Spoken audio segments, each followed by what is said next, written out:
Hello, this is Daniel Foster, and this is another episode of Confessions of an Agricultural Teacher Educator. The purpose of these are for me to take 3 minutes or less as soon as possible after I teach a class to reflect in the moment and on the moment of how instruction went. This is for the Parliamentary Procedure series, a course that I have the opportunity to teach.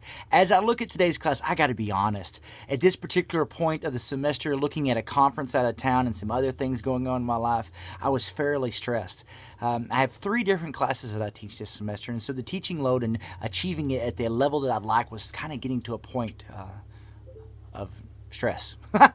Anyway, but then all of a sudden I realized I get to teach about parliamentary procedure, and I love parliamentary procedure.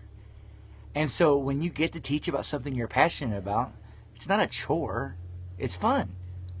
And when you get to teach about something that you feel confident in as far as content, well, it's not as challenging to prepare in some ways. In some ways, it's more difficult.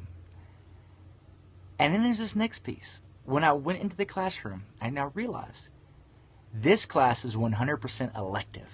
This class is not only 100% elective, the students in it designed the syllabus and set their goals. So it underscored for me the importance of student ownership and instruction. See, these students set 4 goals. Number 1, they want to become accredited parliamentarians. What do I need to do to help get them there? Number 2, they wanted to be able to coach an FFA career development event team. Number 3, they said, oh, dude, we need to be able to teach a 3-week introductory unit. So they want to leave with that. And number 4, how could we do workshops for the people in our community? See, they set those 4 goals. And so when students have ownership and a participatory role in setting the instructional goals of why they're choosing to spend that time together, the class becomes not something that you do to them, but something that they get to engage in. So I let them lead that instruction. What do you need to know? Well, we need to know more about privileged motions. So I taught on privileged motions. In fact, on Thursday, that class will be meeting on its own, and I won't be there because they will be getting ready for their midterm exam and for their accreditation exam, while I am at a research conference in Minnesota, because they have ownership in the process and how important that is.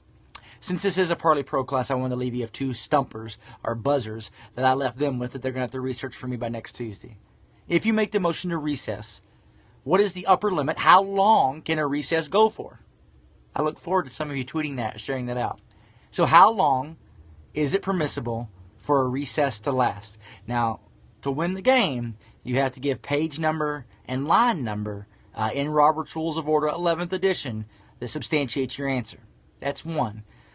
Stumper 2, if you lay something on the table, we understand that you can pull it off the table as soon as material progress has occurred in the meeting, and that you must take it from the table before the last next regularly scheduled meeting or it dies.